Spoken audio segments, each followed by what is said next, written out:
Good morning, friends. Good morning, Lou. Good morning. How are we doing? That was a very professional opening. I like that. Yeah, I decided to have this in a different part of the house today. So this is where we have all our holiday Yep. decorations, and this is only going to be up for another short while, and then we're going to change it. So just thought I would share with everybody the holiday festivity. I'm feeling you because I just took my Christmas tree down this morning before I came into work. So Yeah. And we talked about Christmas in what, episode 105? 105. If you have missed 105, go back and make sure you listen to 105 or watch 105. Great episode of Gita Field Trip about Christmas and the origins and several stories leading from the Mahabharata Wars all the way to Norse mythology and everywhere in between. It was a great journey. I'm so happy to hear you say that. Yeah. By the way, friends, Lou and I don't rehearse this beforehand. I sometimes have no idea Lou has no idea what I'm going to talk about, and I have no idea what Lou's going to throw in there. So just so you know, this is not rehearsed. It's straight from the heart.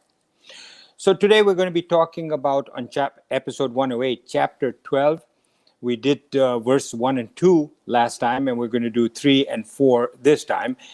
But before I do that, let me just go back to chapter 12, verse 1 and 2 for 1 second. Mm-hmm. And that is that Arjun asks Krishna a question. He says, how should I worship God? Right. With a form or without a form?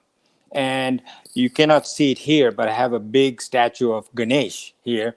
And from childhood on, I was always worshiping and praying to Ganesh. And it had an impression on me. When I was a child, of course, I thought that Ganesh actually existed as a god, as an elephant-headed god, somewhere up in the sky, as most children think. And then as I got older, and even now, I know that there's no such thing, no such being with the head of a god. But it helps me to visualize that Brahman as that. It does help me. Right. And there's a whole other discussion about this that we can come to at some point, but maybe not today. But the question that Arjuna asks is, should I worship God with a form or without a form? And it brings to mind my years as a physician, as a psychiatrist. And I used to do a lot of forensic psychiatry. I used to defend other psychiatrists who were sued, and I had to get on the stand as an expert witness to defend them, only those that I felt needed defending. Right. At that time, the attorneys used to prep me. They would say that the other side is going to ask you a trick question, doc. They're going to say, by the way, do you regard this book as a Bible in psychiatry? And what are you going to say? And I would say, yeah, I'm going to say, yeah, this is a well-known book. Everybody reads it. Yes, it's a Bible in psychiatry. Right. And they told me that, don't say that, because if you say that, they're going to say, but look at this sentence here. You just said it's a Bible, and this goes against blah, blah, blah. Right. So they said, first question, whenever anybody asks you on the stand, any question, should I be worshiping God with a form or formless? Your answer should be, well, it depends. Yep. And then let the other guy say, well, it depends on what? And then you say, well, it depends on whether, blah, blah, blah, whatever. The term of a Bible indicates that you take it as, quote unquote, the word of God, and everything in it is unfallible. And then they point out part of it that's fallible and undercut your argument.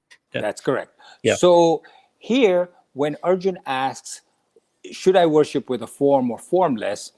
The same thing we have to recognize that the answer is, in essence, is saying it depends. Right. Now, in the Gita, Krishna is talking to Arjuna, so he tells him, for you need a form. But I think for all of the rest of us, we have to recognize that it really depends on who it is. If you're a monk sitting in the Himalayas, for that person, you don't need a form. If you feel that you can worship without a form, I cannot. So I need the form of Ganesh to close my eyes. A patriot who needs somebody who needs a flag in order to keep the nation upper-minded in his mind, he needs a flag. Other people don't. So that's just to wrap that up. Now, in verse 3 is a description of what God really is. I mean, if we are talking about God with a form, this is interesting for those of you who say, what is God? If it's not God with an elephant head, if it's not Jesus on a cross, even Jesus says, my Father who art in heaven, well, what does that Father look like? And these verses, this verse gives one of the indicators of what God is. And I think you'll find it interesting. Now, again, these are just pointers. They're just indicators of what God is. You cannot know God. Verse 3 says, those who worship the imperishable, these are 8 pointers of what God is: imperishable, indefinable, unmanifest, omnipresent. We'll go over all of these. Right. Unthinkable, unchanging, immovable, eternal. So now these are all, as I said, indicators of God. Whether you pray to God with a form or an unmanifest, like electricity, like life itself, whether you pray, you're still praying to God. Whatever you call God, Brahman, um, whatever you call God, Right. that's what I'm talking about. These are indicators. They're complete. They're not a complete description of God, just an indicator. They help us to try and understand what God might be like. So we don't want to think that these are all what God is, because it's like one Swami said, it's like pointing your finger to the moon and saying, that's the moon over there. And somebody says, oh, follows the arm, looks at your finger, looks at your arm, and so, oh, that's the moon? No, no, no, no. Where it's pointing, that's the moon. Not my arm, not my finger, where Right. it's pointing. So these 8 indicators start with aksharam, which means imperishable, that which does not decay. Everything else in this world decays, right? Decays or changes, and we'll talk about what changes. Decays or changes. Summer comes to an end. Much as we hate it, summer comes to an end. Yes. Labor Day comes, you go into fall, wind, cold, leaves start falling down, then comes winter, snow, ice. Everything in this world, beauty, fame, power, wealth, everything comes to an end. Nothing is imperishable. But Brahman is aksharam, which is imperishable, does not decay ever. Second is that which cannot be put into words, indefinable. You, God, Brahman, cannot be defined because the words themselves come from Brahman. So if the Right. words themselves, it's like saying, how can I see my own eye with my eye? You Right. can't. Yep. The third is unmanifest, avyakta. Space cannot be manifest. If somebody says, well, what does space look like? Not air. I'm not talking about air or wind. I'm talking about space, the distance between one object and another. You cannot be manifest. It's caused no qualities, no color, no form, nothing. So it's unmanifest. In the same way, Brahman is unmanifest, no form, no color, no qualities. 4, all pervading, meaning it is in everything, every little tiny cell. I think we discussed this last time. Yes. Omnipresent, everywhere. 5, unthinkable. Unthinkable, your own mind thinks of everything, and your mind is consciousness. How can you actually think of consciousness? You can think you're thinking of consciousness, but you can't really. It's like a battery in a flashlight saying, how can I actually feel the energy or see the energy with my own flashlight? The next one is steady, not changing, unchanging. So, what is change? Change means death of one and birth of another. So, morning dies, afternoon begins, afternoon dies, evening begins, and in the process, the whole day is born, or the whole change of morning to afternoon to evening begins. But that encompasses death of one and the birth of another. Summer ends, autumn begins. Autumn ends, winter begins. In the whole process, the whole year is manifest. So change means all of this, except Brahman. Brahman, Atman, the self, is changeless. There's no change. The next one is steady from all movements, immovable. If something is everywhere, if you can imagine, which you can't, that Brahman is in every cell, every little piece of everything all over the entire universe, Right. then you can't see Brahman moving because Brahman is everywhere. To move, you have to go from one place to another. That's right. And that's, by the way, that's where the term second comes. Just like in time, you go from one moment to another moment, and it takes a certain period of time. So the second moment in time is a second. That's why it's called 1 second. Oh, So same thing with movement. In order to go from point A to point B, you have to have some distance between point A and point B. If point A and point B are the same, you can't move. So Right. this is Brahman is immovable. And the next is Brahman is eternal. Eternal means that to be eternal, to be eternal means something which is everywhere, existed in the past, exists in the present, and will exist in the future.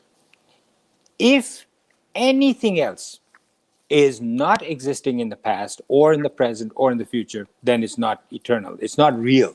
It's unreal. right. Only thing that I know of that we have been told is that Brahman existed in the past, exists in the present, and will exist in the future. So that's verse 3. And it's very deep. I have only gone over it with a big brush. We can discuss this more fully if you want, but really, these are indicators, 8 indicators of what Brahman is. Well, the basics is it's an impossible task. You're trying to define what is by nature undefinable. Right.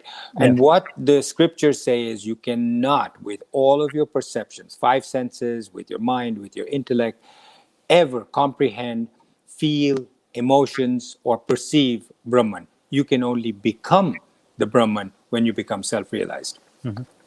So, verse 4, restraining the group of senses, all of our senses, regarding everything. This is the second. First one is restraining the group of senses. 2, regarding everything equally. 3, rejoicing in the welfare of all beings. Those people also reach me. So, control the senses means control yourself. Self control doesn't mean self denial. A lot of people think that even people who are saints deny themselves. No, they don't. We've talked about this many times in previous episodes. You feel like eating something if you're starving, for instance. Mm-hmm. You can't deny yourself food. You'll die, number one. And number two, you won't be able to meditate or pray or anything because all you'll be thinking about is food, food, food. Right. So you can't deny yourself, but you have to use self-control. You can't sit there and just gouge on everything. Eat as much as you need to survive, not even to fill your stomach. And then put it aside. Don't keep thinking about, oh my God, that was so good. I had that rice and that vegetable that my wife made. Oh, she's such a good cook. It was so good. If you keep thinking like that, it's going to take your mind away from what you need to be thinking about. Just don't So, form attachments, right? sorry? Don't form attachments. Don't form attachments. Don't ruminate on anything that gave you pleasure. Put it aside. Don't keep regurgitating like a cow would regurgitate it. So self-control is not self-denial, but you must have a control over yourself. So for instance, people often think, should I drink alcohol? Is alcohol bad? It really depends whether you have control over your drinking of the alcohol or not. If the alcohol has control over you, then it's bad for you. Otherwise, if you drink occasionally and you have control over how much you can drink, that's fine. You have self-control. You don't have to deny yourself. Right. Other question people ask is, should I eat meat? And there is an absolute no, because eating meat means killing another being, and you may not kill another being just for the pleasure of your tongue. Second thing that he said was regarding everything equally. That means you will be interacting with the world. Keep in mind the thought that every living being has the same Brahman in all of us.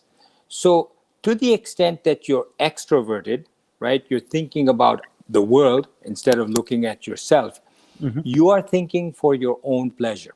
So how can you rejoice in the welfare of all beings? You can't. How can you think of everything equally? You can't, because since you're so preoccupied with yourself and your desires, automatically it happens that there becomes a barrier between me and mine, which Right. is my wife, my kids, my relatives, my community, my country, people that look like me, people who are white, people who are not white, people who are brown, who are black, that kind of stuff. Mhm. So as long as you're thinking of that, me, then you become, there's a barrier. If you start to think of all beings equally, that barrier drops. What that does is, when you have desires, your mind tends to rush towards everything that it desires, and as a result, your energy gets dissipated. If you start to give up those desires, give up the differences between you and others, and all the welfare of all beings, regarding everything equally, what happens is that energy is no longer dissipated. Somebody else is getting something good and you're not, you're equally happy. That energy builds up within you. You can use it for the benefit of others. That benefits you in the long run. It's amazing. It's incredible how Yeah. much benefit you get from that. And he says, rejoicing in the welfare of all beings, they also reach me. So be pleased with others doing good. Love and affection towards all. That's essentially what that verse 4 says. So short and sweet, right, Lou? We said Yep. this whole chapter is just a short one, 20 verses, and we will conclude here. And I hope you like this new format that Georgina has produced, and Lou, with all of his help, and Mary with her help. These are on, I don't know much about this, Apple Podcast, Google Podcast, Spotify, all these different ways of putting it on social media. I hope you like it, friends. And people are responding to it. And what we want is discussion. So on the Facebook page, you can send us direct messages. You can respond on the episodes. And we like having the conversation. So by all means, come say hi to us. And we'll see you next time. Thank you so much.